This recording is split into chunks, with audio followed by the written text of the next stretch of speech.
이번 한 달 동안 낮 예배를 통해서는 우리가 주님 앞에 신부로서 또 주님과 온전한 하나가 되는 하빌의 단계까지 가는 과정에 대해서 말씀을 드렸습니다.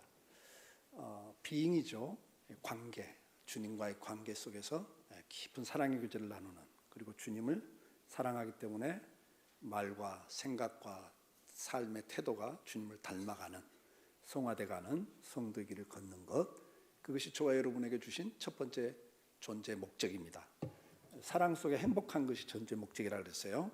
그래서 낮 예배 때는 이제 그 부분을 다루는데, 이제 그 연인의 단계 다음에 결혼의 단계, 그 다음에 이제 완전한 하나가 되는 하빌의 단계까지 이제 나머지 과정이 있는데, 이번에는 이제 연인의 단계까지만 설명해 드렸어요. 그래서 혹시 이제 이 단계에서 가장 위험한 게 뭐냐면, 연인의 단계는 주님과 개인적인 그 친밀의 관계를 계속 갖는 거거든요. 그래서 이제 침묵 기도도 하고 주님과 단둘이 만나는 은밀한 기도 시간을 갖고 성경 묵상도 그런 식으로 하고, 그러다 보면 이제 성령의 은혜를 더 깊이 깨닫고 주님과 깊은 사랑의 관계로 들어가는데, 그 과정에 마귀는 또 어떻게 하겠어요? 마귀는 그 과정에 또 역사를 하거든요. 거기서 이제 제일 빠지기 쉬운 이제 함정이 뭐냐? 다음 단계에서 나오는 건데, 여러분들에게는 이제 그 말씀을 전할 기회가 없으니까 말씀을 드립니다. 주님과 1대1의 관계를 갖다 보면 거기서 깨달은 것이 전부처럼 생각을 해요. 그래서 점점 교만해집니다. 영적으로 교만해져요. 그래서 이제 이때 가장 여러분이 집중해야 될 게 뭐냐면, 여러분들을 위해서 그래서 감독, 목자, 목사를 세우는 거예요. 그래서 계속 영적 지도를 받으셔야 됩니다. 우리가 이제 사회적으로도 아주 전문가, 예를 들면 이제 우리가 스포츠 선수로 하면 이제 뭐 손흥민 축구 선수 있잖아요.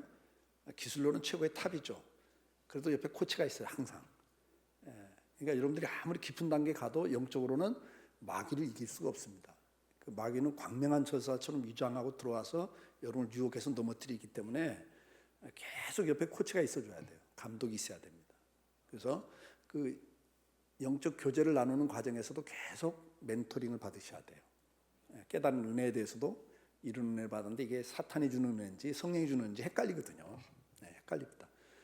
가짜인데 진품처럼 나타나니까, 리비통도 그 가짜 있죠. 근데 그 본사의 전문가들도 그걸 구분을 못할 정도로 가짜가 나온다고요. 그러니까 이 마귀는 여러분들을 능히 속여요. 그러니까 항상 말씀으로 무장되고 기도 가운데 있는 영적 지도자에게 꼭 코치를 받으셔야 됩니다. 그래서 이렇게 개인적인 친밀한 관계로 가다 거기에 깊이 빠지면서 그냥 자기 혼자 다 알아서 한다고, 자기가 직접 응답 받는다고 이렇게 가면 그거 굉장히 위험해지는 거예요. 그런 원리도 여러분들이 좀 미리 생각하시면서, 그래서 하나님이 교회를 세우고 여기에 감독, 목사, 교사를 세우신 거예요. 믿으시길 바래요. 자, 그래서 우리가 이제 오전 예배는 이제 그 부분을 다뤘어요. 비잉 쪽, 삶 쪽, 관계 쪽을 다뤘고, 이제 오후 예배는 우리가 이제 번성의 원리, 법칙, 그래서 두잉 쪽을 다뤘습니다.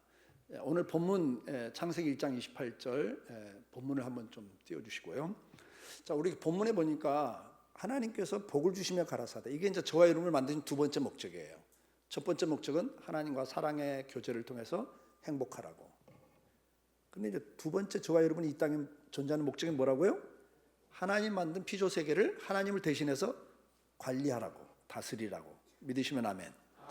그래서 저와 여러분 청직이란 말이에요. 관리인이에요, 관리인. 그래서 관리를 잘해야 그게 정상적으로 받은 사명대로 살다 가는 겁니다. 그럼 이 관리를 잘하기 위해서는 가장 중요한 게 뭐죠? 정복하라예요. 정복하라. 정복을 해서 다스려야 돼요. 그걸 뭐라고 그래요? 복이라 그래, 복. 그래서 성경이 두 가지 키워드, 하나는 행복, 하나는 복이에요. 여러분들 복을 누리길 축복해요. 복은 뭐라고요? 하나님 주신 재능을 가지고, 달란트, 재능을 가지고 자기 분야에 나가서 번성하고 그 분야를 정복해서 그 분야에서 하나님의 뜻을 펼치는 것, 하나님의 뜻대로 영향력을 미치고 사는 것, 그래서 하나님을 드러내는 삶, 하나님께 영광 돌리는 삶, 그것이 저와 여러분이 이 땅에 존재하는 두 번째 목적이라고 말이죠. 자, 그래서 우리가 그러면 어떻게 번성할 수 있는가? 어떻게 자기 분야를 정복할 수 있는가? 그때 번성하기 위해서는 첫째, 심는 원리가 있다. 씨앗으로 주셨다. 그래서 심어야 된다. 아멘? 그래서 적게 심으면 적게 거두고 많이 심으면 많이 거두는 거예요. 질량의 법칙을 말씀드렸어요.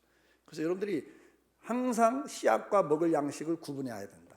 다 먹어버리고 다 써버리면 안 된다.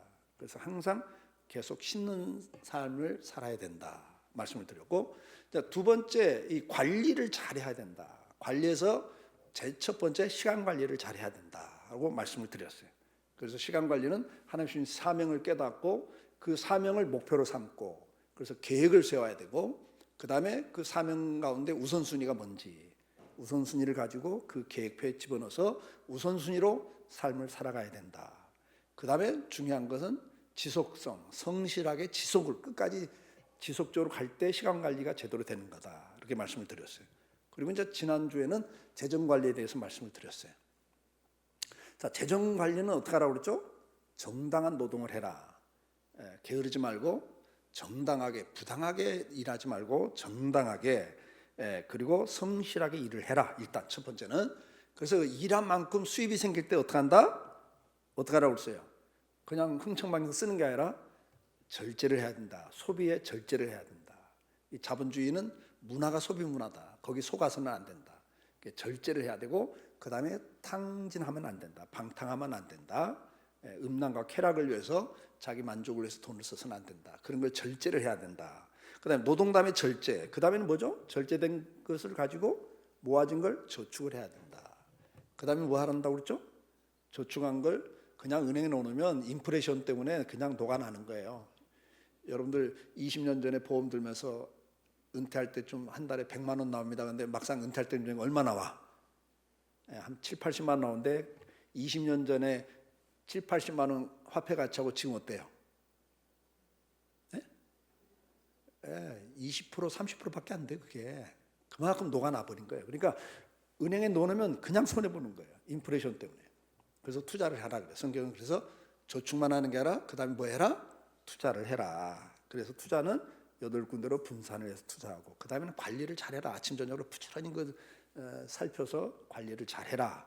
그 다음에 어떻게 해라? 그 부가 점점 커지면 어떻게 해라? 이제 혼자 잘 먹고 잘 살아라. 그게 아니고 뭐 하라고 그랬어요? 환원을 해야 된다.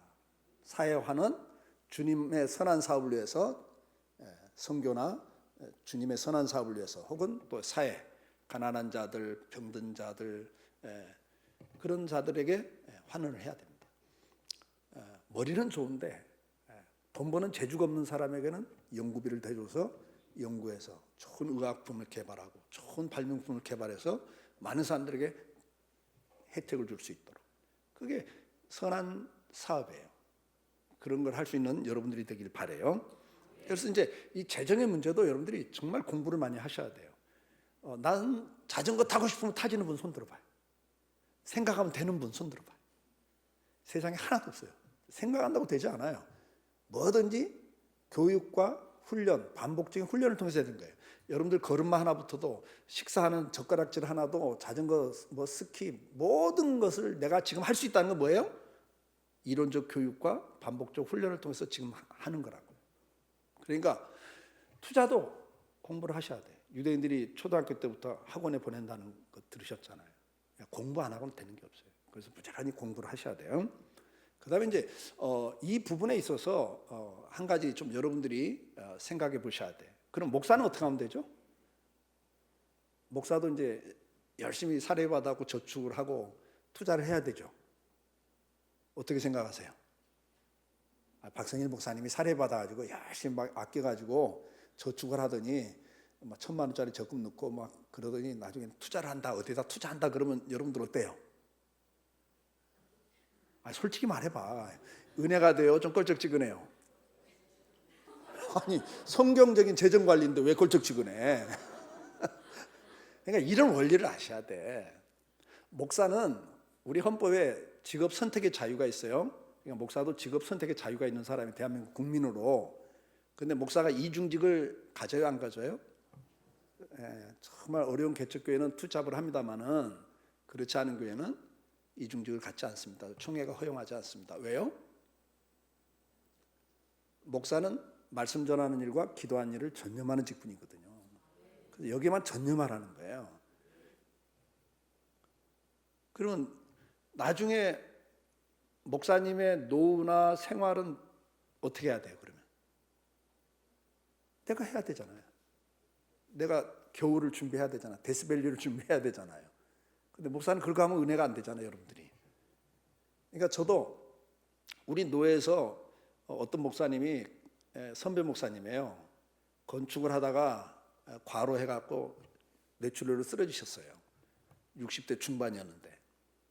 그래갖고 6개월이 넘어가니까 병원에서 교인들이 서서히 아니 목사님 이렇게 계속 못 일어나면 후임 목사 청빙해야 되는 거 아니야? 이런 말이 나오고. 그런데 1년쯤 되니까 이제 장로님들이 목사님한테 가서 목사님 아무래도 후임 좀 세우셔야 되지 않겠습니까? 그러니까 목사님이 시험 든 거야. 개척해가지고 정말 평생을 올인하고 건축하다가 또 올인하다가 쓰러졌는데 본인은 조금 이따 회복될 것 같은데 회복이 잘 안 되고. 근데 은퇴하라고. 그러니까 시험 드셨어요. 그런데 교회가 건축하다 그런 상황이니까 재정이 여유도 없으니까 목사님 퇴직금도 제대로 못 해드리는 거예요. 아니 목사님 나이 들어서 쓰러졌는데 병원비도 제대로 못 하고 있는데 교회는 계속 비울 수가 없으니까 은퇴를 해야 되잖아요. 그것 때문에 갈등이 생기더라고. 그 장로님이 누구냐? 그 목사님이 세례 주고 주례하고 장로 장립했던 개척해서 지금까지 온 거니까 그런 장로님인데도 목사님에게 뭐라고 줄 아세요? 나중에는 싹군이라고. 교회 생각은 안 하신다고 그러더라고. 목사님 그 소리 듣고 너무 상처를 받으셨어요. 제가 그런 걸 보면서 제가 그때 30대 후반이었는데 야 목사가 저렇게 올인하다 쓰러지니까 교회 짐이 되는구나. 그래서 나도 준비해야 되겠다. 그 생각이 들더라고요. 나도 언제 어떻게 될지 모르니까 준비를 해야 되겠다. 이건 제 간증이에요. 그래서 이제 적금을 들기 시작했죠. 아니 준비를 해야 되니까. 이제 사립이 조금 나오는데 뭐 그래서 이제 매달 모아가지고 이제 500만 원짜리 적금하라니까 한 달에 20몇만 원 넣더라고요. 근데 그걸 넣고 난 다음에 가만히 조금 지난 다음이니까 아니 몇 년 모아봤자 500만 원 별것도 아닌 거야. 더 모아야 되겠네? 이 생각이 들더라고요. 그럼 더 넣어야 돼? 그 생각이 드는 거예요. 그러더니 내가 사람이 변하더라고. 목사가 변해. 사람 만나갖고 옛날에 내가 바깥 냈거든. 내가 화장실 가고 자리를 피하더라고요. 돈 내기가 부담돼가지고. 이야 사람 참 치사해지고 초라해지더라고요. 어느 날 이거 아니다 싶더라고요. 그래서 제가 강단에서 솔직히 이야기했어요. 이런 일이 있었습니다. 내가 적금 들었는데 내가 사람이 참 변합디다. 그리고 날마다 기도하다가도 더 넣어야 되는데 이거 갖고는 안 되는데 이래서 내가 목사가 목사답지가 않습니다. 그래서 내가 해약을 했습니다. 그러면서 제가 장로님들한테 그랬어요. 장로님들 내가 목회에 전념하려면 장로님들이 어떻게 하셔야 되겠습니까? 나도 장남입니다. 아버님이 계시고 부모님이 계시고 나도 아들, 딸을 키우는 아버지입니다. 나도 돈이 필요합니다. 근데 돈을 안 모으면 내가 돈을 모으려고 하니까 내가 이상해질 때다. 목사로서는 이건 아닌 것 같다 그 말이에요. 그래서 이제 내가 앞으로 평생 목회를 잘 하려면 장로님들이 나를 도와주셔야 되겠습니다. 어떻게 도와주냐? 내가 필요할 때 장로님들이 내놓으십시오. 그래야지. 나도 마음껏 소신껏 하나님 앞에 이 일을 전념하지. 나도 사람인데 눈치 보면서 하면 안 되지 않습니까? 그래서 이제 제가 합신해서 설교를 한번 하는데 우리 장로님 한 분이 따라오셨어요. 그래서 제가 설교하다가 예를 들면서 저 뒤에 계시는 장로님은 저한테 어떤 관계입니까? 제가 그랬더니 큰 소리로 온라인입니다 그러더라고요. 네, 사실 여러분들이 교회는 원로 목사 제도가 있는 이유가 그거예요. 그래서 은퇴하고도 평생을 생활비를 책임져 주는 그게 이제 건강한 교회죠 사실. 근데 요즘에는 뭐 꼭 세속화돼 가지고 교회도 은퇴 그러면 퇴직 이렇게 불더라고. 그러니까 끝 이래 불더라고요. 근데 그것은 건강한 교회가 아니에요. 교회는 사랑의 공동체입니다. 여러분들이 이런 부분도 잘 우리 장로님들이 특히 신경을 많이 쓰셔야 됩니다. 그래서 재정 관리는 여러분들이 열심히 장로님들이 투자하셔야 돼요. 장로님들이 열심히 해서 조그만 거라도 투자를 하시고 그래서 번성을 하시고 그 돈 가지고 뭐 한다? 온라인 하십시오. 온라인 하십시오. 목사님에게만 온라인이 아니라 정말 선한 사업이 언제든지 필요하다면 내놓을 수 있는 그런 축복의 통로가 되길 주의 이름으로 축복합니다. 자, 우리가 이제 지난주까지는 이런 재정 관리에 대해서 좀 다뤘고, 오늘은 이제 나머지 4가지 영역의 관리에 대해서 말씀드리는데, 정말 중요한 것들이 이제 여러분들이 정말 자기 분야에서 번성하고 정복하려면 시간 관리, 재정 관리도 잘해야 되지만 이 4가지 관리를 정말 잘 하셔야 됩니다. 그 첫째가 대인관계 관리입니다. 자, 먼저 하나님은 우리를 청지기로 부르셨어요. 청지기로 부르셨는데 하나님이 우리에게 맡기신 것, 즉 시간, 재정, 관계, 신용, 재능, 몸을 책임 있게 관리하는 것은 단순히 개인의 효율을 넘어서 하나님께 드리는 예배의 삶이라는 걸 꼭 기억하십시오. 이건 하나님이 나한테 맡긴 걸 관리를 잘하는 것이 하나님 앞에 온전히 드리는 산 제사가 되는 겁니다. 믿습니까? 그래서 청지기 사명은 관리를 넘어 뭐라고요? 돌봄과 성장의 사역이고 하나님을 대신하여 세상을 선하게 돌보는 삶의 태도를 의미합니다. 이 청지기 개념을 잘 이해하십시오. 자, 시편 24장 1절 보니까 땅과 거기 충만한 것과 세계와 그 가운데 사는 것들은 다 여호와의 것이다 그랬어요. 이 세상의 모든 피조물은 누가 만드셨다? 하나님 만드신 겁니다.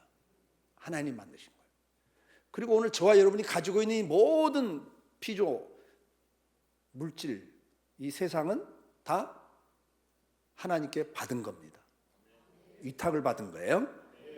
나보고 관리도 하고 쓰라고. 얼마나 감사해요. 그렇죠? 그래서 하나님이 우리에게 맡긴 거예요. 그래서 우리 가운데 받지 않은 게 있다 없다? 여러분 갖고 있는 가운데 안 받은 거 있어요? 다 받은 거지. 모태에서 태어날 때 가지고 나온 사람 뭐 손들 것도 없죠? 모태에서 태어날 때 빈손 들고 태어났어요. 여러분들은 하나님 만드는 걸 한 생에 사는 동안에 누리고 관리하다가 가는 거예요. 그 말씀이에요. 누가복음 12장 48절에 뭐라고 했어요? 무릇 많이 받은 자에게는 많이 요구할 것이요 많이 맡은 자에게는 많이 달라 할 것이니라. 이거 우리가 발린 하나님이 우리에게 맡겼기 때문에 계산을 하신다는 거예요. 이거 조금 심각한 이야기예요, 사실은. 그래서 내가 너한테 맡긴 시간, 그리고 재물, 그리고 모든 관계나 건강이나 재능까지도 너 제대로 관리했냐? 많이 맡긴 사람에게 많이 요구하신다는 거예요. 5달란트 맡긴 사람에게는 5달란트를 요구하시는 거예요, 사실은. 2달란트는 2달란트를 요구하는 거고요. 자, 그러면 우리가 그런 측면에서 이제 관리할 영역 가운데 앞에 2가지 다음에 대인관계 관리가 중요한 관리입니다. 자, 대인관계는 어떻게 해야 되는가 하기 전에 대인관계가 왜 중요한가? 여러분, 세상에서 성공한 사람들에게 조사한 게 있어요. 당신이 그 자리에 갈 때까지 뭐가 제일 중요했습니까? 성공하는데 가장 중요한 게 뭡니까? 라는 질문을 했을 때 수많은 성공한 사람들에게 나온 대답 가운데 1순위가 뭔지 아세요? 가장 중요한 게 뭐다? 인적 네트워크이다 그랬어요. 무슨 네트워크? 인적 네트워크. 인간관계. 내 주변에 있는 사람들이다. 그게 가장 중요한 자산이에요. 내 주변에 있는 사람이 내게는 가장 중요했다. 인적 네트워크. 2번째 중요한 게 뭐냐? 신용이었다. 신용 잃어버리면 끝이더라. 3번째가 뭐냐? 타이밍이었다. 타이밍. 자, 그럼 여러분 보세요. 인간관계, 신용은 내가 하기 나름입니다. 그러나 타이밍은요? 내 마음대로 돼야 안 돼요? 이게 좀 무슨 말이냐면 회사에서 사장 자리를 놓고 경쟁하는 정무, 상무들이 있잖아요. 사장 자리를 놓고 경쟁을 하는데 실력도 비슷하고 모든 게 다 비슷해. 누가 되냐 이게 누가? 다 비슷비슷하지. 그 자리까지 올라가는데 수준은 다 비슷한 거예요, 실력은. 그런데 막상 사장 자리는 누가 되냐? 그때 인적 네트워크, 신용 이거 다 똑같은 거예요, 이 2 사람은. 근데 막상 되는 사람이 누구냐? 타이밍이라는 거예요. 그게 뭐냐? 경제가 막 이렇게 부흥할 때, 호황기일 때는 어떤 사람이 되겠어요? 한 사람은 맹장, 한 사람은 덕장. 한 사람은 이성적이고 칼같이 자르고 이걸 잘하는 사람, 한 사람은 막 이렇게 화합을 하고 뭐 이런 걸 잘하는 사람. 그럼 누가 되겠어요? 호황기 때는 덕장이 되죠. 근데 불경기가 왔고 막 구조조정을 해야 돼. 그때 누가 사장 되겠어요? 맹장이 되는 거예요. 그러니까 그건 자기 마음대로 안 되는 거예요. 이해가 좀 되시죠? 사장 자리를 놓고 막 경쟁하는데 노무현 씨가 대통령이 됐어. 그러니까 갑자기 누가 사장 자리에 올라가? 부산 상구 출신들이. 그건 자기 마음대로 되는 게 아니란 말이에요. 그게 경쟁할 때 그 자리에 올라갈 그 타이밍에 어떤 상황이냐. 근데 그것은 우리 마음대로 안 되고 누구 손에 있다? 하나님 손에 있어요. 그러니까 관리를 우리 몫이고 그러나 그 열매를 거두게 하는 건 누구시다? 하나님이에요. 그래서 옆에 있는 사람에게 말씀하세요. 하나님 앞에 잘 보이셔야 됩니다. 하나님과 관계가 최우선입니다. 이걸 놓치고 아무리 열심히 노력해도 소용없어요. 그러니까 노력하지 말라는 게 청지기는 노력을 해야 돼요. 관리를 잘해야 돼요. 그러나 그 결과는 결정적인 결과는 누구 손에 있더라? 하나님 손에 있더라. 이걸 꼭 기억하시면 좋겠어요. 자, 그러면 대인관계는 어떻게 하는 거다? 사람이 아닌 누구에게 하듯 하는 거다? 죽게 하듯 하는 거예요. 핵심 원리는 뭐냐? 모든 사람은 하나님의 형상으로 지음받았어요. 믿으시면 아멘. 하나님의 형상으로 지음받았어요. 그러니까 내가 옆에 있는 사람에게 하는 것이 누구에게 하는 거다? 하나님에게 하는 거예요. 그래서 네 옆에 있는 적은 소자에게 행한 것이 곧 나에게 행한 것이다. 주님 말씀하잖아요. 맞죠? 예. 그래서 우리는 항상 무슨 개념을 갖고 있어야 하냐? 내 옆에 있는 사람은 아무리 사회적으로 무시당하고 멸시당하는 사람이라 할지라도 이 사람은 하나님이 지으신 하나님의 형상으로 하나님이 귀하게 여기는 보물처럼 여기는 존귀한 자다. 그 개념을 꼭 기억하셔야 돼요. 그래서 우리는 누구를 대하듯 대하라고 그래요? 에베소 6장 7절 말씀을 보면 기쁜 마음으로 섬기기를 주께 하듯 하고 사람에게 하듯 하지 말라. 그러니까 우리는 누구를 대하든 누구에게 하듯 해야 돼요? 대인관계는 주님을 대하듯 해야 돼요. 그 다음에 빌립보 2장 3절에도 뭐라고 그랬어요? 겸손한 마음으로 자기보다 각각 어떻게 하나? 남을 더 존중하라고 말해요, 여러분. 이게 성경에서 말하는 대인관계의 가장 핵심 키워드예요. 나보다 죽게 하듯. 두 번째는 나보다 더 훌륭하다. 나보다 더 귀하다. 그걸 이해를 하셔야 돼. 그러면 우리가 대인관계에서 가장 중요한 게 뭐냐? 상대를 존중하는 거예요, 여러분. 그러면 이 존중하는 태도에서 가장 먼저 나오는 게 뭐겠어요, 여러분? 그러니까 대인관계에서 성공하는 사람들이 가장 잘하는 게 뭔지 아세요? 내가 상대를 존중한다 할 때 제일 표현적으로 눈에 드러나는 게 뭐겠어요? 뭐야? 인사하는 거, 인사하는 거. 그게 드러나는 거예요, 드러나는 거. 여기 청년들이 들어야 돼, 학생들이 들어야 돼요. 요즘 애들 인사 안 하는데요. 절대 성공 못 해요. 인사를 기본적으로 인사만 제대로 해도 60에서 70%를 성공한다 그러세요. 일반 사회학에서 하는 말이에요, 여러분.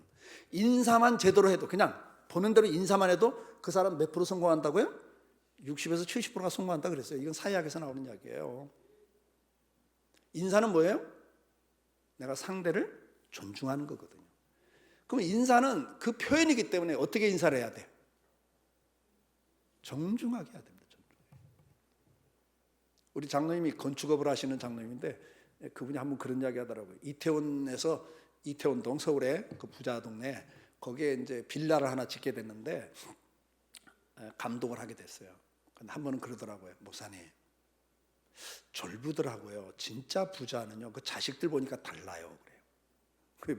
뭘 보고 그래요? 그랬더니 진짜 부자 집 애들은 자기는 현장 감독인데 어느 날 미국에서 방학 때 들어왔는데 아버지를 이제 만나러 현장에 왔다가 아버님이 야 우리 현장 감독이시다 그러니까 뭐 그냥 이렇게 이야기하다가도 소개를 딱 하니까요 딱 정제사를 저거 정중한 인사를 딱 하더래요. 현장 소장인 자기한테 그 사장 아들이. 그러면서 자기가 여러 사람들 만났는데 인사하는 것부터가 달라요. 여러분 잘 들으셔야 됩니다. 우리가 남을 존중한다는 것은 뭘 통해서 제일 먼저 드러난다고요? 그 사람을 대하는 태도인데 대표적인 게 인사라는 거 꼭 기억하십시오. 인사를 잘 하셔야 돼. 예. 그 다음에 우리가 그 성경 구절 보니까 잠언 19장 6절에 뭐라고 그랬습니까? 너구른 사람에게는 많은 사람이 친구가 되나니 선물을 주기 좋아하는 자에게는 사람마다 친구가 되느니라. 이렇게 말씀해요. 여러분 대인관계에서 두 번째 잘해야 될 게 뭐냐? 예. 선물을 잘 주셔야 돼요. 선물하고 뇌물은 달라요. 잘 들으세요. 사업하는 분들이 누구든 간에 뇌물은 주지 마세요. 그건 언젠가 교도소 가요. 걸려요. 근데 뇌물 대신 뭘 주라고요? 선물을 줘야 돼요. 선물을 주는 겁니다. 선물은 뭐냐? 보답하는 겁니다. 보답. 상대가 뭔가 나를 도와줬을 때 뭐 하는 거? 그때 거기에 대해서 보답하는 거예요. 이번에 이렇게 제 사업에 이런 부분을 도와주셔서 정말 감사합니다. 그 사람 생일이든 그 사람 가족의 어떤 경조사가 있든 그런 걸 잘 챙기는 거예요. 그건 선물이에요. 왜? 나한테 해준 것이 고마웠기 때문에 나도 보답하는 거예요.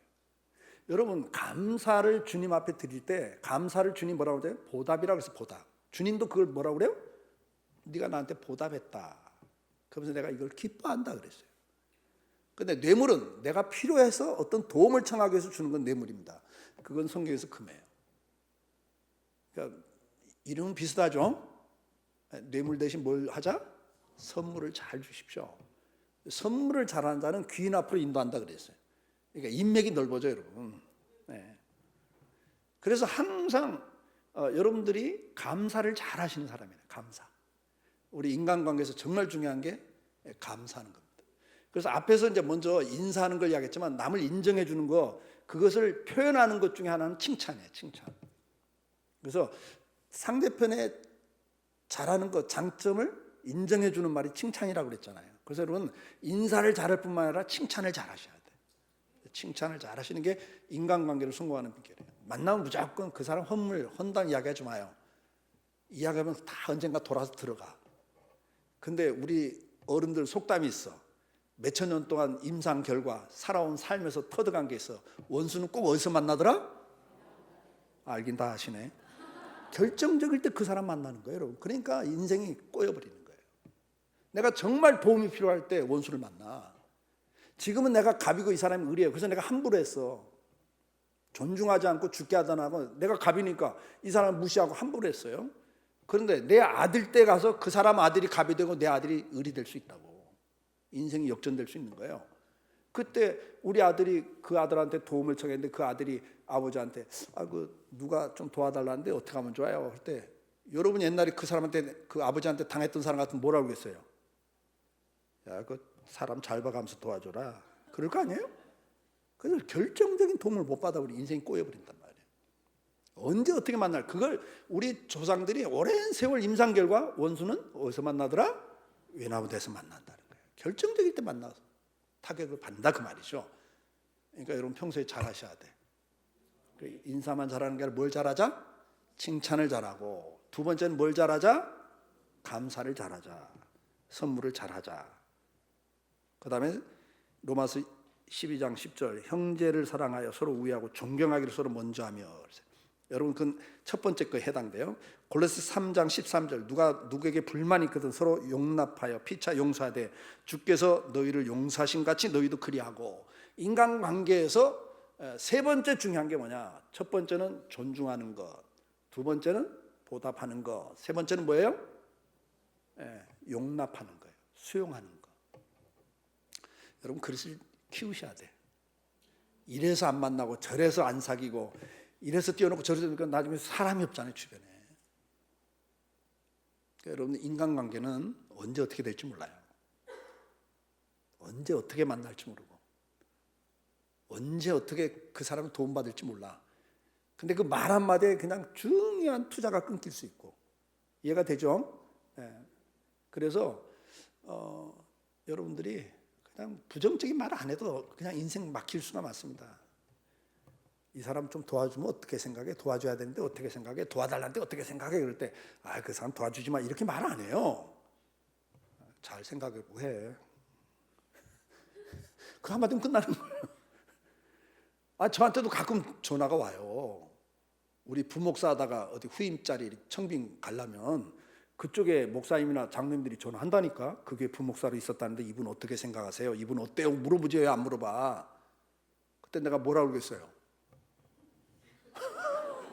거기다 이 사람 이런 문제 있고 얘가 아이고 곤란합니다. 그러겠어요 내가? 어떻게 그렇게 말을 해? 기도해보고 결정하시죠. 뭐 다른 말을 해야지. 내 양심상 그 사람 그 교회 갔다 그 교회 말아먹게 생겼는데 안 그래요? 하나님 앞에서 끝나고 안 돼 그런 말을 못하는 거예요 여러분.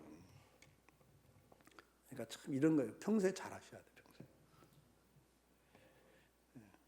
그래서 이제 여러분들 꼭 기억하실 건 하나님 형상이기 때문에 존중해야 된다.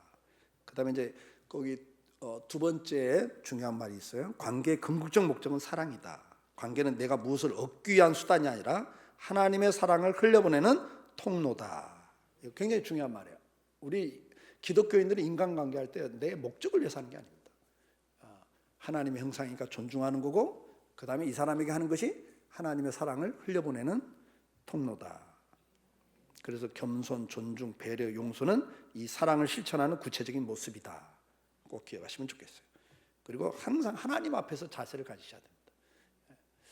사람에게 잘 보기 위함이 아니라 하나님께서 이 관계를 어떻게 보실까? 내가 이 사람을 대하는 걸 보고 하나님 어떻게 보실까? 항상 하나님 앞에 내가 있다. 하나님 지금도 보고 계신다. 그걸 항상 기억하면서 사시면 좋겠어요. 그러면 이제 우리가 이걸 잘하기 위해서 실천하기 위해서 뭐가 필요하냐? 첫째, 하루 한 번 죽게 하든 말하기 연습을 좀 하셔야 돼요. 뭐냐면 배우자나 자녀, 직장, 동료 등 가까운 사람과의 대화에서 내가 지금 주님께 이 말을 한다면 어떻게 할까? 다시 말해서 주님을 대하는 태도라면 내가 지금 이 사람을 어떻게 대해야 되나 그 말이에요. 항상 사람을 대할 때 한번 생각해 보라는 거예요. 내가 이 사람이 주님이라면 나는 지금 어떻게 할까? 이 말을 할까? 이런 태도를 취할까? 생각을 해보시는 걸 한번 실천해 보라는 거죠. 일단 멈춤하고 한번 생각해보고 말씀도 하고 태도를 취하시면 좋겠어요. 두 번째는 내가 불편해하는 사람 한 명에게 축복 메시지 전하기. 이것도 한번 해보세요. 칭찬이나 또 고맙다는 감사의 문자라도 한번 보내보세요. 그냥 10,000-몇천 원짜리 커피 한 잔이라도 보내보라고요. 좀 그냥 해봐요. 실천을 해보시란 말이에요. 그래서 이번 한 주 살면서 내가 존중해야 될, 칭찬할 사람, 보답해야 되고 감사해야 될 사람 한번 찾아서 한번 해보자는 거죠.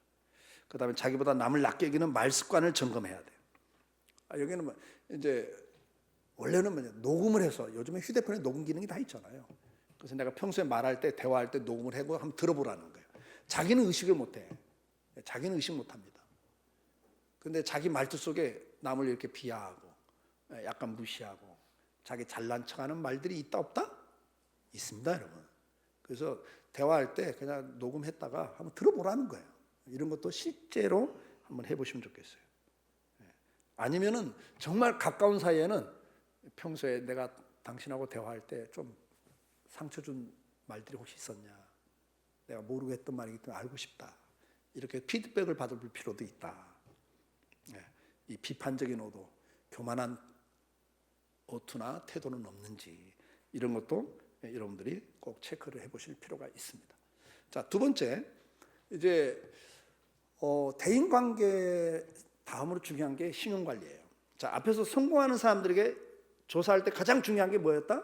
인적 네트워크, 인간관계가 중요하다. 그 다음에 두 번째가 신용이 결정적이었다. 말했죠? 신용이 중요하다. 세 번째가 타이밍이었다. 그런데 이게 꼭 나와요. 성경도 신용에 대해서 분명히 이야기합니다. 신용이란 뭐냐? 하나님과 사람 앞에서의 정직을 말합니다. 핵심 원리는 우리가 하는 모든 말은 약속입니다. 말은 내가 꼭 도장 찍지 않아도 이건 약속입니다. 하나님은 모든 세계를 말씀으로 창조하셨습니다. 그런데 말 자체는 권위가 있는 거고 그만한 책임이 주어지는 겁니다.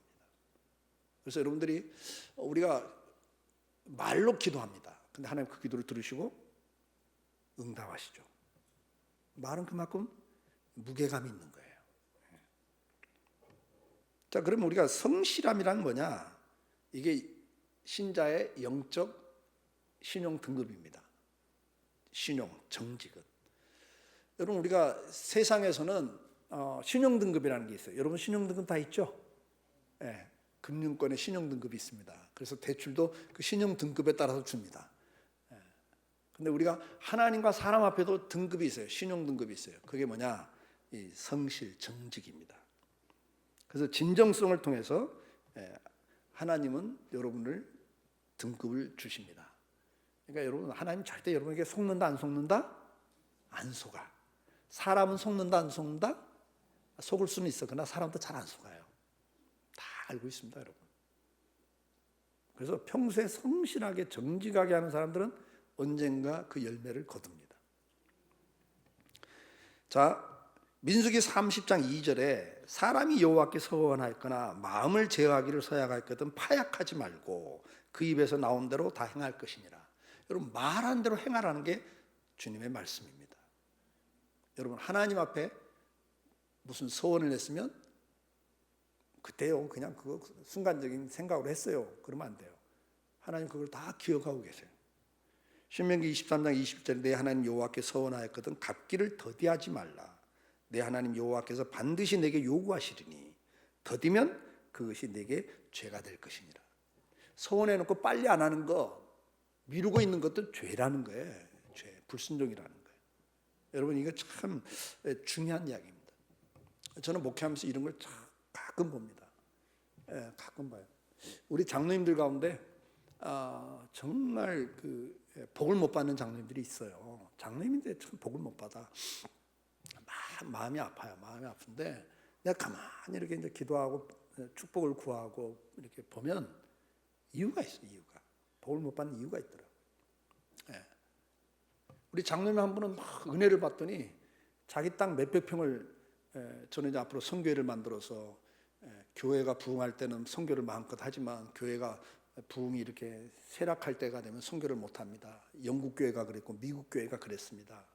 그래서 선교를 계속하는 교회를 보니까 교회가 부흥할 때 선교 단체를 만들고 거기다가 병원이든 학교든 기금을 넣고 그런 데는 계속 선교를 하더라고요. 그래서 저도 한국 교회도 부흥할 때도 한때입니다. 항상 이렇게 부흥의 시기는 아닙니다. 그래서 우리 교회도 부흥할 때 선교회를 만들어 놓고 거기다 기금을 만들어서 선교를 해야 됩니다. 이제 그런 이야기를 했더니 자기 땅을 선교 기금으로 바치겠다고. 근데 바친다고 해놓고 문서는 안 가져와. 근데 몇 년 지나더라고요. 그러더니 이복 동생이, 이복 여동생들이 몇 명인데 그들이 재산권 소송을 하더라고요. 싹 뺏겼어요. 근데 그거 이미 만약에 문서 갖고 와서 명예 변경했으면 뺏겨요, 안 뺏겨요? 안 뺏기죠. 근데 그것만 뺏긴 게 아니에요. 전 재산이 그러면서 법정 투쟁하면서 공중을 분해돼 버리더라고요. 참 보면서 너무 안타깝더라고요. 우리 장로님 한 분은 철야기도 하다 은혜를 받더니 목사님 제가 건축원금 1억 하겠습니다. 철야기도 하는데 끝나고 나한테 오더니 목사님 제가 1억 하겠습니다. 그러더라고요. 집사님 때. 그런데 조그만 사업을 하시는 분인데 그 사업을 해갖고 1억을 딱 벌었어. 기가 막혀요. 하나님이 딱 주더라고, 소원을 하니까. 그런데 1억을 딱 벌었는데 이 회사가 그걸 했다는 소문이 나가지고 다른 데서 더 큰 규모로 여기다 의뢰가 들어오더라고요. 그래가지고 1억을 벌었는데 2억 벌 일이 딱 생기더라고요. 그러니까 그 집사님이 나한테 오더니 목사님 제가 1억을 벌었는데요 11조만 하고요 지금 더 배가 된 더 큰 사업이 들어왔는데 그걸 하려면 사무실을 넓혀야 되고 직원을 더 써야 됩니다. 그래서 일단은 투자하고 2억을 번 다음에 제가 하겠습니다. 왜 웃으세요? 결과를 아시네요. 그걸로 끝났어요. 정말 유능한 분인데 지금까지도 인생에서 꼬여 있어요. 풀리질 않아요. 참 마음이 아프죠. 여러분 서원은 그렇게 하는 게 아닙니다. 서원은 내가 하고 싶은 게 아니라 성령께서 내 마음에 어떤 감동을 주시니까 하는 거 아니에요? 하나님 뜻이잖아요. 미루지 마시고 바로바로 하세요. 그거 하나를 하는 걸 보고 신용 등급이 올라가야 하나님이 더 큰 걸 맡기지. 그 원리가 그렇다면 원리가. 그 테스트하는 거잖아요. 줘보는 거잖아요. 너가 이거 관리할 능력 있어? 근데 줘봤더니 하나님께 제대로 못 쓰고 자기 마음대로 사치하고 뭐 딴 데 쓰고 그러면 하나님 어떻게 그 사람에게 그걸 더 큰 걸 맡기겠어요? 그 사람을 사랑하는데. 그런 원리예요. 시편 37장 21절에 악인은 꾸고 갚지 아니하나 의인은 은혜를 베풀고 주는도다. 여러분 이게 악인이라 그럽니다. 꾸고 안 갚는 걸 악인이라 그래. 내가 급해서 100만 원을 꿨어요. 근데 안 갚아. 근데 그 다음에 내가 1000만 원만 투자하면 1억 벌 일이 생겼어. 그러고 1000만 원을 투자하는데 돈이 한 2, 300 모자라. 그러니까 돈을 또 빌려달라고 그래. 근데 여러분 같은 빌려주겠어? 전번에 100만 원 꿔가더니 안 갚았어. 근데 이번에 오더니 야, 1, 200만 원만 더 빌려달라고. 이번에 내가 그냥 큰 건 한 건 생겼다고. 이거 보면 내가 그냥 이자 제대로 쳐서 더블로 갚을게 막 그런다. 그러면 빌려준다 안 빌려준다. 이미 신용을 잃었습니다, 여러분. 그래서 더 큰 것을 벌 수 있는 축복의 기회를 상실해 버립니다. 기회를 놓칩니다, 여러분. 그러니까 평소에 여러분들이 신용 관계가 굉장히 중요해요. 그래서 성공한 사람들이 두 번째 중요한 게 신용이라는 말을 그래서 하는 거예요. 내가 어디 납품하기로 계약을 했어요. 근데 막 인플레이션 물가가 뛰면서 그거 하면 1억에 발주받았는데 1억 2천만 원이 들어가게 생겼어. 물가가 뛰니까. 그럼 어떻게 해요? 나 그거 못하겠습니다 하고 끊어버리면요. 끝난 거예요. 신용을 잃어버린 거예요. 그게. 내가 손해를 보더라도 약속한 거니까 내가 납품 제대로 합니다. 이야기를 하는 거죠. 내가 이번에 이만큼 손해보지만 제가 약속을 지킵니다. 그 사람 다 알아요. 물가가 뛰는 거 다 알고 있고. 그래서 손해보면서도 약속을 지키면 신뢰감이 가죠. 더 큰 걸 맡길 수 있는 거예요. 그러니까 원리는 다 똑같아요. 그래서 여기서 이제 그 핵심 원리는 말의 신실함에 있습니다. 그래서 여러분 말을 가볍게 여기지 않습니다. 성경은. 그래서 여러분들 하나님은 우리가 말한 걸 그대로 듣고 그대로 행하신다 그랬어요. 그 말은 굉장히 무게감이 있다. 꼭 기억하시고. 그 다음에 성실은 영적 신용 등급이다. 꼭 기억하십시오. 그 다음에 진정성의 중요성입니다. 하나님은 우리의 외적 행동보다 마음의 동기를 보십니다. 사람이 보이기 위한 행동이 아니라 하나님을 향한 진실한 마음에서 우러나는 정직함이 중요합니다. 그러니까 신용은 정직이에요, 정직. 정직을 잘 지켜야 돼요. 실천의 전략, 실천 전략 꼭 한번 해보시죠. 내가 지난 일주일간 지키지 못한 약속이 무슨 약속이 있나 꼭 점검을 한번 해보십시오. 사소한 약속이라도 목록을 작성하고 왜 지키지 못했는지 원인을 분석하고 다시 지킬 수 있는 방안을 모색해 보셔야 됩니다. 이거 꼭 해보세요. 이 부분이 평소에 잘 안 되고 있다면 이 부분에 오늘 좀 하나님이 체크하라는 거니까 이 부분을 좀 체크해 보세요. 내가 한 말은 지킨다는 자기 원칙을 수립하셔야 됩니다. 내가 한 말은 지킨다 하는 원칙을 수립하십시오. 다음에 할게, 괜찮아, 이런 단어는 쓰지 마십시오. 그건 여러분이 신용을 잃어버리는 거예요. 그 다음에 마지막으로는 시간, 재정, 언어 사용의 정직한 기록 작성. 가계부를 쓰고 시간 사용을 기록하고 주고받는 메시지나 대화 내용을 되짚어 보셔야 됩니다. 거짓되거나 과장된 부분이 없는지 점검할 필요가 있습니다. 그리고 필요한 경우 정정하거나 사과를 하셔야 됩니다. 그게 신용을 회복하는 길입니다. 자, 이제 세 번째는 재능 관리입니다. 여러분, 재능 관리는 하나님 맡기신 것을 남기라는 게 명제입니다. 하나님 맡기신 걸 남겨야 됩니다. 2달란트, 5달란트, 1달란트 해서 달란트는 재능이에요. 탤런트, 재능입니다. 이 재능을 맡긴 것은 뭐죠? 주님은 묻어주지 말고 남기라고 요구하셨습니다.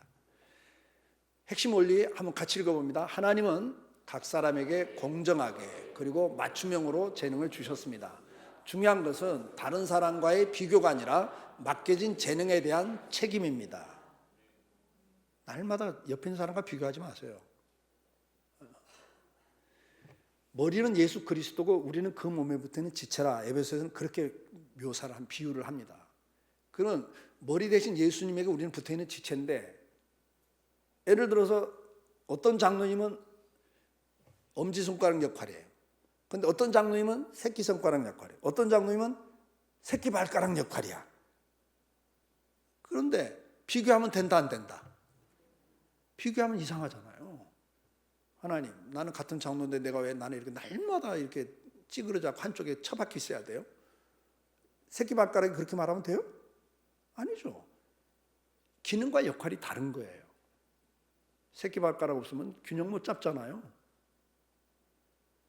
모든 지체는 다 귀한 겁니다. 독특한 기능이 있는 겁니다. 그러니까 하나님이 여러분에게 달란트를 줬잖아요. 재능을 준 건 뭐예요? 여러분 고유한 독특한 거예요. 그게 다른 사람과 비교하면 된다 안 된다? 경쟁하면 된다 안 된다? 안 되는 거예요. 그러니까 자기를 항상 보고 자긍심을 가지셔야 돼. 하나님은 나한테 이 달란트 재능을 주셨어. 그리고 그걸 어떻게 해야 돼요? 재능은 사용할 때 성장하고, 그 다음 거 한번 띄워줘 보세요. 성경판 나오네요.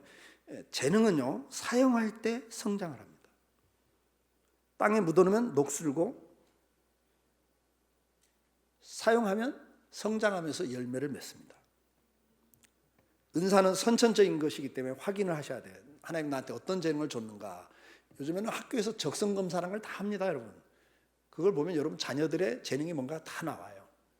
그 적성검사를 보시고, 그 다음에 이제 재능검사, 적성검사, 재능검사, 우리 말하면 이제 은사검사, 그런 걸 다 해보시면 돼요. 해보시면 나옵니다. 그걸 확인하고, 그 다음에 그걸 어떻게 해야 돼요? 개발을 하는 건 우리 몫이에요. 그러니까 아무리 선천적 재능을 갖고 있어도 말이 있죠. 정말 피아노에 천재적인 재능을 갖고 있어도 좋은 선생 못 만나면 어떻게 돼요? 개발이 안 되는 겁니다, 여러분. 좋은 선생을 만나야 돼요. 개발을 시켜야 되는 겁니다. 그래서 여러분들이 항상 재능은 하나님이 주신 거지만 그건 업그레이드하는 건 누구 몫이다? 내 몫이야. 그리고 자녀들은 부모에게 맡겼기 때문에 부모의 역할입니다. 그게 자녀들의 재능이 뭔가 그 재능을 파악하고 그 재능을 잘 발달시키고 성장하기 위해서 개발하기 위해서는 좋은 선생 만나게 해주고 연결시켜주고 정보를 주고 그 아이가 그걸 제대로 개발할 수 있도록 도와주는 건 부모의 역할이 그게. 그냥 날마다 날마다 이렇게 뼈 빠지게 돈 벌어다가 먹이고 입히는데 너 왜 그걸 못해? 잘못된 부모입니다, 여러분. 부모의 역할은 그걸 개발하는 것까지도 부모의 역할이에요. 내가 잘 모르면 전문가를 만나서 도움을 받아야 돼요. 자, 성경에 보니까 달란트 비유가 나오죠. 25장 15절. 그래서 남기지 않은 종을 악하고 게으른 종이라고 책망을 하셨습니다. 디모데전서 4장 8절은 뭐라고 했습니까? 육체 연습은 약간의 유익이 있다 그랬어요. 그러니까 육체 연습, 우리가 육체 연습은 운동만을 말하는 게 아니에요. 모든 이 재능에 대한 훈련, 반복적인 훈련은 유익이 있다 그 말이에요. 그 다음에 로마서 12장 6절, 우리에게 주신 은혜대로 맡은 은사가 각각 다르다. 꼭 기억하세요. 비교하면 안 돼요. 베드로전서 4장 10절 뭐라고 했어요? 각각 은사를 받은 대로 하나님의 여러 가지 은혜를 받은 선한 청지가 서로 봉사하는 거예요. 하나님이 나한테 재능을 주신 궁극적인 목적은 뭐다? 이 재능을 가지고 개발을 해서 나 잘 먹고 잘 살고 나 유명해지는 게 아니라 뭐다? 이 재능을 가지고 하나님을 섬기고 이웃을 섬기는 거다. 봉사하는 거다. 항상 그렇게 가는 게 기독교인이에요. 자, 그러면 이제 핵심 원리 심화를 시키는 게 뭐냐? 재능은 하나님의 선물이라는 걸 꼭 기억하십시오. 우연이나 노력만으로 얻어진 게 아니라 하나님이 특별히 선물해 주신 겁니다. 그래서 계속 반복돼요. 비교의식에 사로잡히지 않고 오직 자신에게 주어진 것을 충성스럽게 사용하는 것이 중요하다. 그 다음에 사용과 성장의 원리, 달란트 비유처럼 재능은 사용할수록 개발되고 성장한다. 그런데 두려움 때문에 숨기거나 방치하는 것은 청지기의 본분을 저버리는 거다. 여러분 두려워하지 말고요. 실패를 두려워하지 마세요. 트라이 해보셔야 돼요. 여러분 자녀들이 뭐 이거 해보겠다 저거 해보겠다 할 때요. 야 임마 공부만 열심히 그러지 말고 제발 자녀들이요 이것저것 해보겠다면 막 시켜야 돼요. 그래갖고 어느 게 자기가 맞는지를 발견해야 되거든요. 시간 낭비하는 거 아니에요. 저는 그렇게 생각하지 않아요. 저는 우리 학생 청년들한테 이런 이야기 합니다. 알바하는데 알바해서 돈 모아라. 그리고 20대까지는 돈 모아갖고 뭐하고 다니냐 그 돈 갖고 여행 다녀라 그래요. 저는 여행 다녀라 그래요. 견문을 넓히란 말이에요. 그게 더 중요한 거예요. 그게 자산이에요.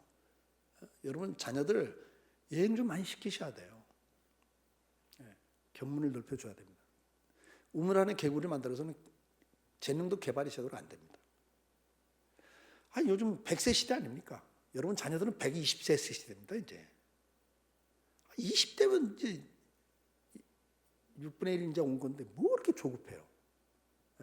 인생 40대부터도 창창한데 20대까지는 견문을 넓힐 때고 30대까지는 이것저것 막 추라해 볼 때예요. 그냥 뭐 조금 해보다가 싫다고 안 하고 또 딴 거 하고 박수 쳐줘야 돼.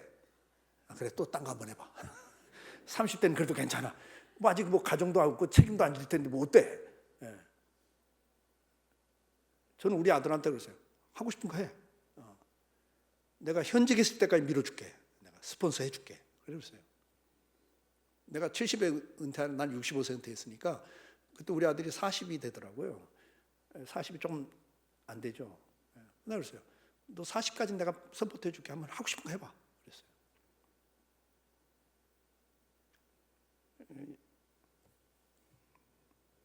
그래서 여러분들이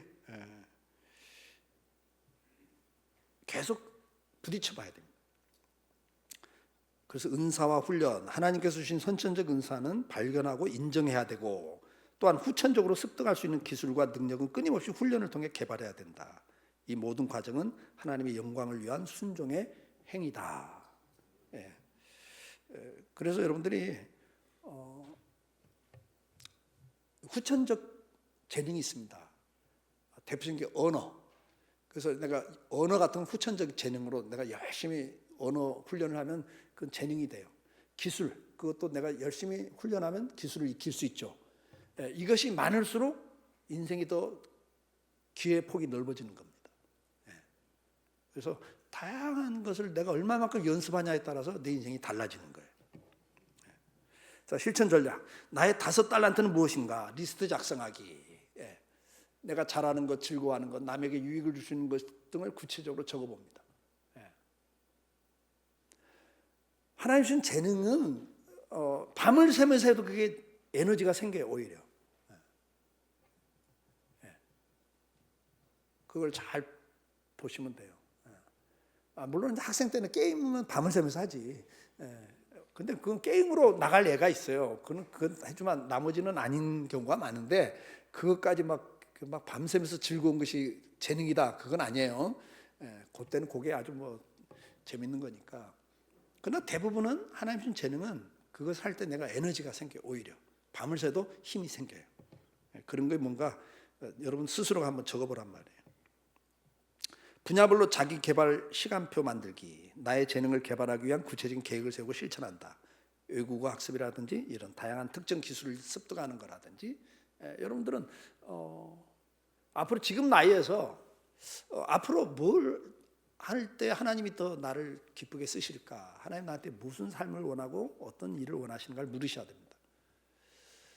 제 선배 목사님이 지금 80대 중반이신데 그분은 70에 은퇴하셨거든요. 근데 80대 초반에 저를 만났는데 이런 이야기 하더라고요. 이 목사님, 내가 70에 은퇴할 때 그때 새로운 걸 공부를 하고 익히는 시작을 했어야 됩니다.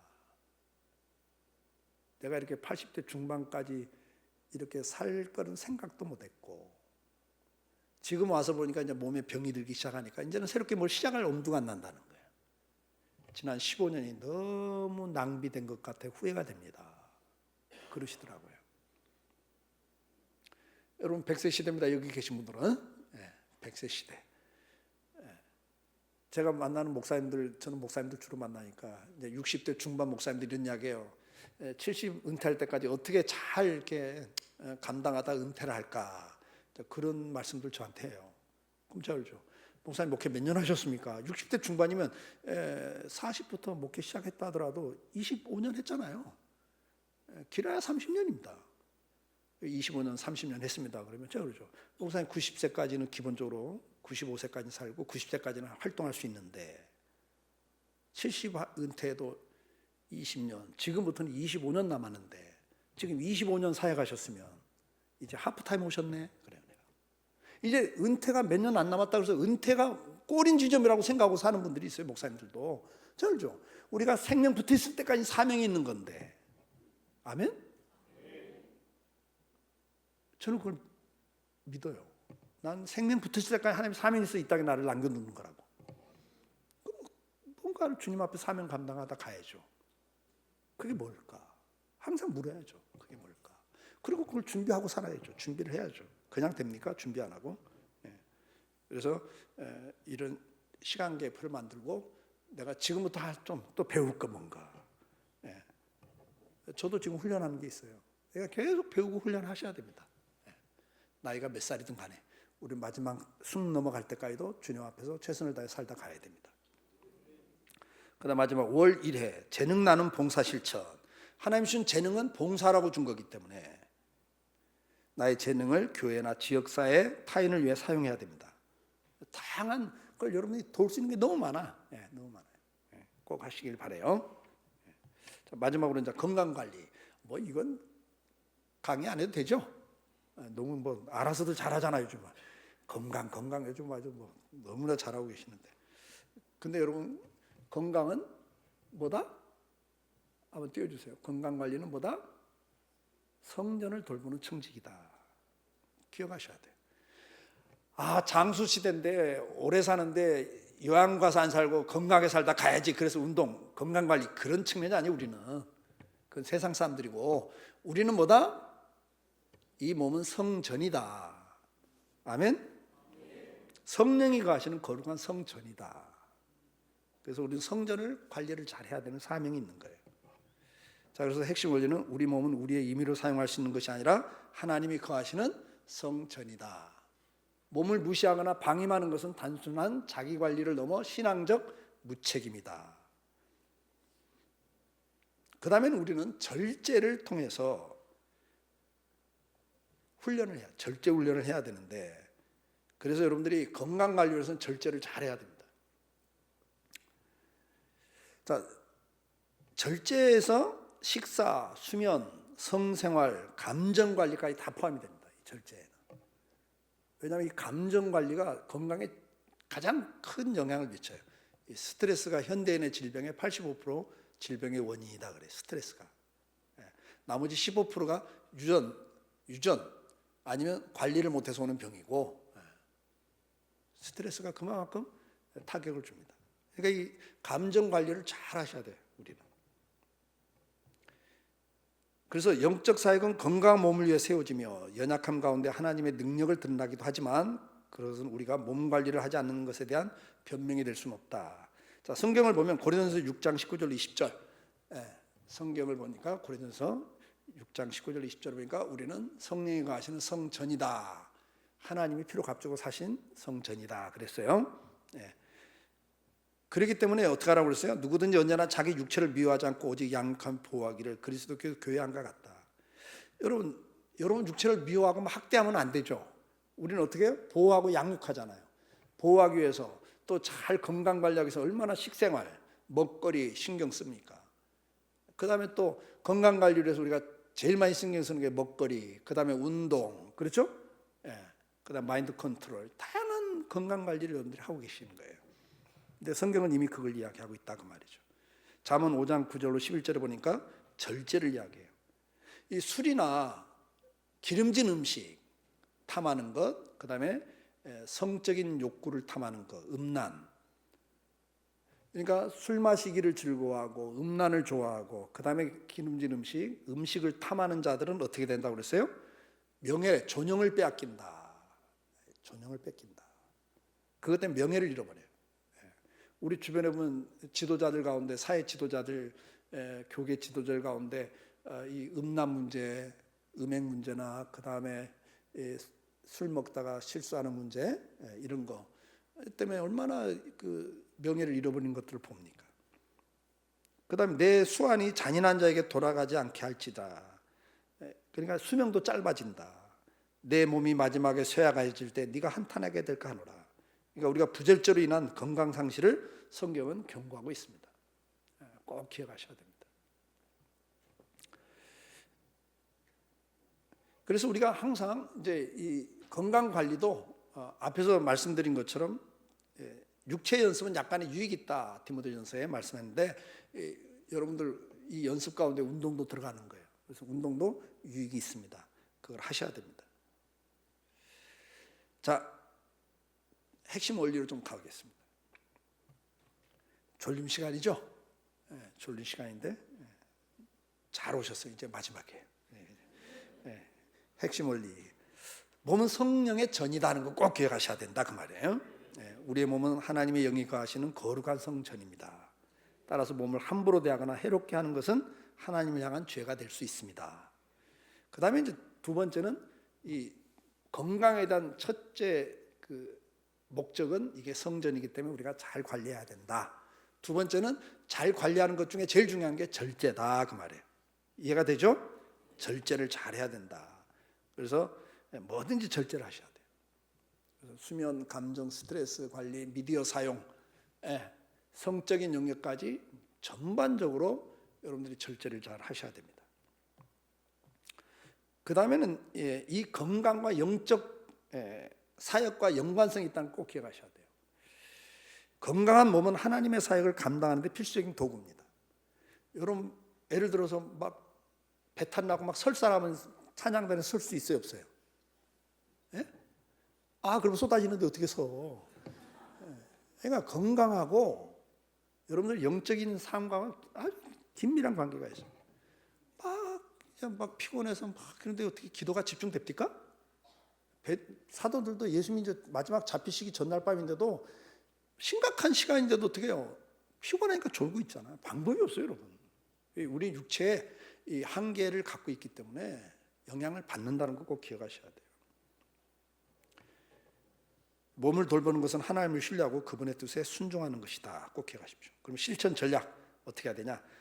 하루 15분 걷기 실천. 근데 여러분 뭐 15분 걷는 것보다 한 2, 30분 걸으세요. 그런데 우리가 이 묵상하는 방법 가운데 이 걷는 그 산책 묵상이 산책 묵상. 그래서 수도원에 가면 산책을 하면서 묵상을 합니다. 산책하면서 기도합니다. 근데 굉장히 이게 좋아요. 무릎 꿇고 기도하는 것도 좋지만 이렇게 좋은 조용한데 이렇게 산에 가서 산책 코스에 가서 사람 별로 없는 데 가서 이렇게 산책을 쫙 하면 그때 이렇게 내가 묵상을 참 이렇게 깊이 들어갈 수가 있어요. 그래서 여러분들 운동 겸해서 영육 간의 건강 관리를 좀 해보시면 참 좋겠다.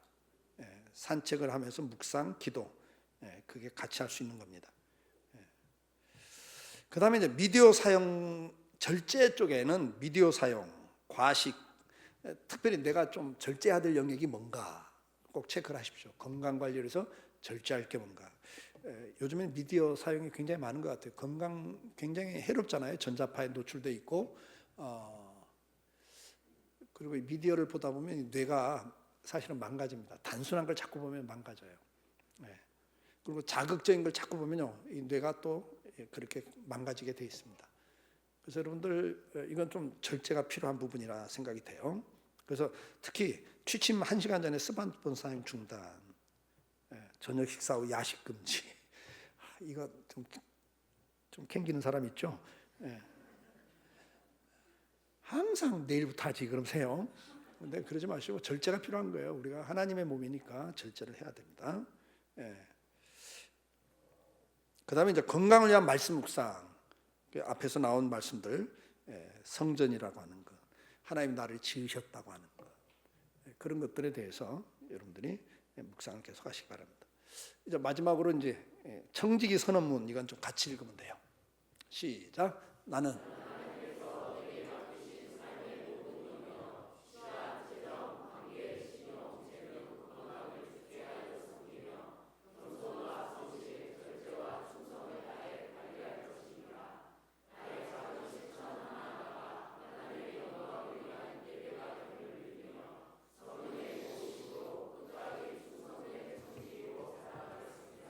아멘.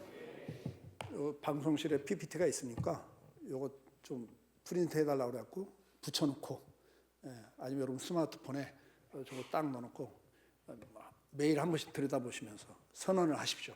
입술로 고백하실 때 역사가 있습니다. 그래서 우리가 두 가지 영역, 하나는 삶의 영역에서 하나님과 깊은 교제로 가는 사랑의 관계로 가는 영역. 하나는 우리가 이 땅에서 번성하고 정복하고 다스리는 축복의 영역. 축복의 영역에서는 심는 법칙, 그 다음에 관리의 법칙 가운데는 시간 관리, 그 다음에 재정 관리, 대인 관계, 신용, 그리고 달란트, 재능 관리, 건강 관리.